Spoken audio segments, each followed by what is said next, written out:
day, Excellencies. Welcome to J Mike Virtual Classroom.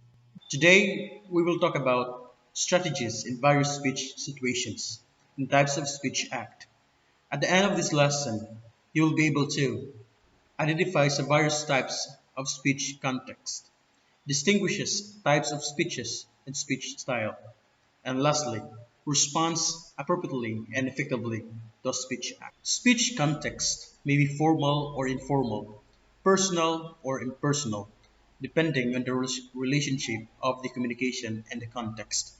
The speech style that communicator adopts depend on the listener, the situation, and various factors. Self-concept is a basis in intrapersonal communication. This refers to how communication sees him or herself. It involves his or her beliefs, values, and attitudes. Interpersonal communication is contextual. It involves the situation, environment, psychological, and cultural context. Types of speech context. Number one, intrapersonal. This refers to communication that centers on one person, where the speaker acts both as a sender and the receiver of message. The message is made up of your thoughts and feelings. The channel is your brain, which processes what you are thinking and feeling. There is feedback in the sense that you talk to yourself, you discard certain ideas and replace them with others. For example, you spent the night thinking and analyzing why a student from the other class talked to you on the way home, and you decided it probably meant nothing. Other one, you felt happy while thinking about how your teacher appreciated you for submitting your project before the due date, and you reflected on why this was so. Number two, interpersonal. This refers to communication between and among people and establishes personal relationship between and among them. Solomon and Theas state that the inter part of the word highlights how interpersonal communication connects people. When you engage in interpersonal communication, you and another person become linked together. The personal part means that your unique qualities as a person matter during interpersonal communication. Types of interpersonal context. Dyad communication. Communication that occurs between two people. For example, you offered feedback on the speech performance of your classmate, or you provide comfort to a friend who was feeling down. Number two, small group. This refers to communication that involves at least three, but not more than 12 people engaging in face-to-face interaction to achieve a desired goal. In this type of communication, all participants can freely share ideas in a loose and open discussion.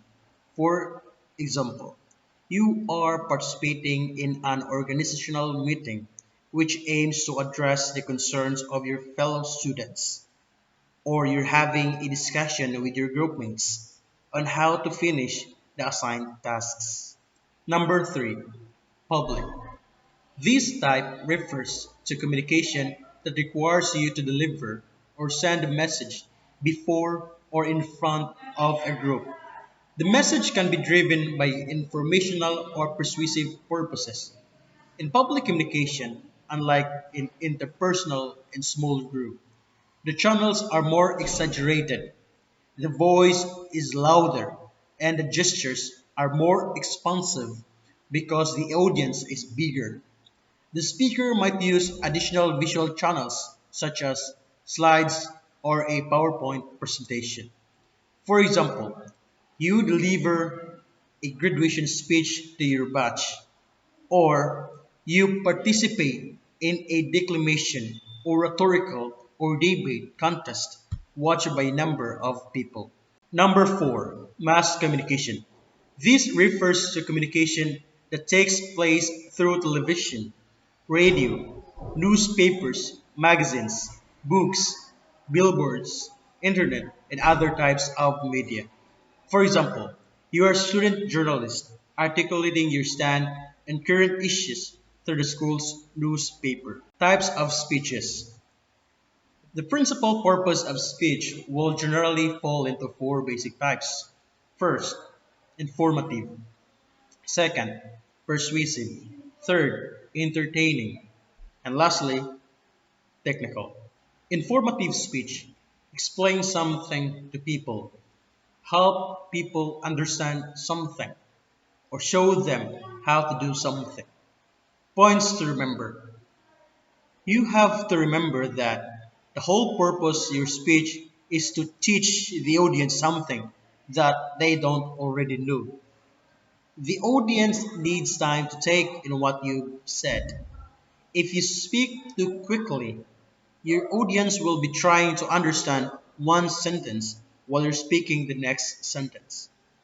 For example, the speech given by the head of an organization or a computer programmer speaking about new software or a travelogue about the tour or a teacher telling students about something.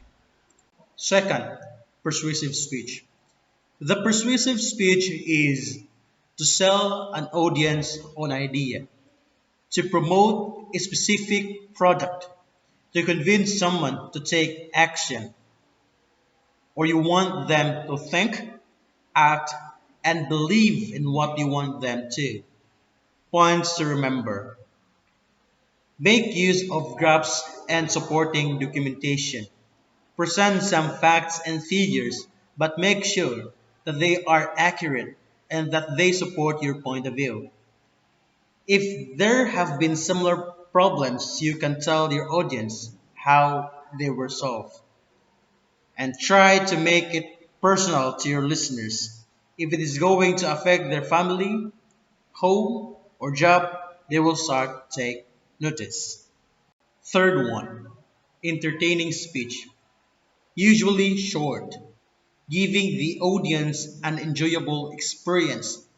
Leave the audience with a favorable impression, not only of himself or herself, but also of the organization.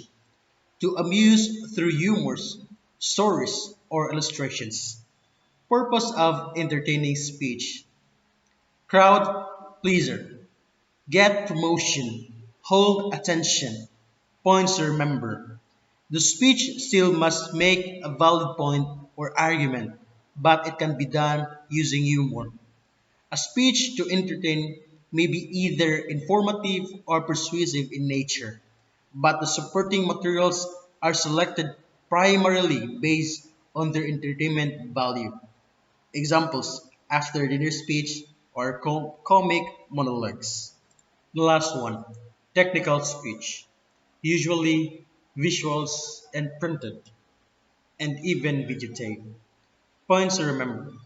This is informative but goes beyond simple information.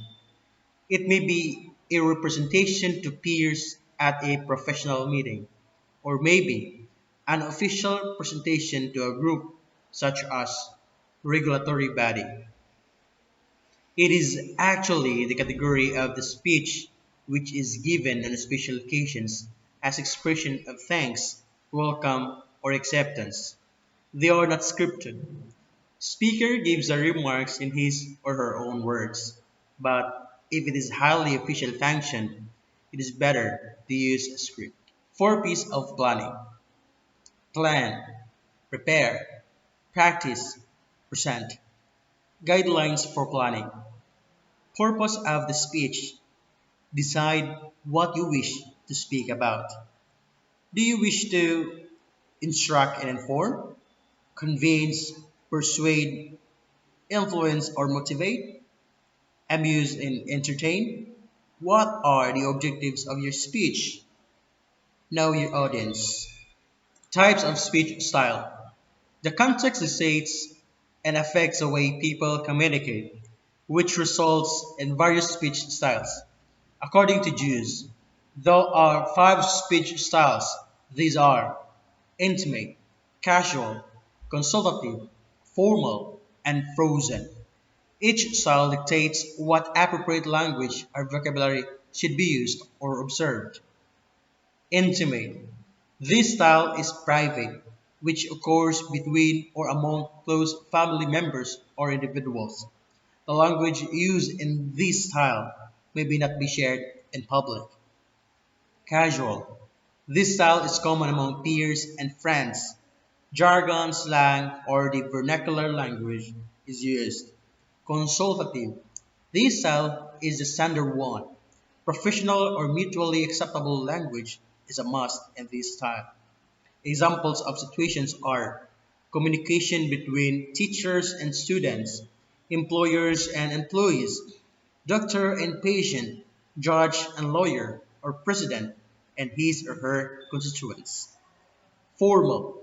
This style is used in formal settings. Unlike the consultative style, this is one way. Examples are sermons by priests and ministers, State of the Nation address of the President, formal speeches and pronouncement by judges. Lastly, frozen.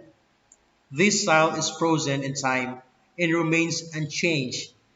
It mostly occurs in ceremonies.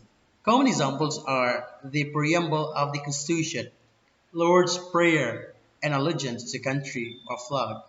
And I hope you learned something today. Keep safe and stay blessed.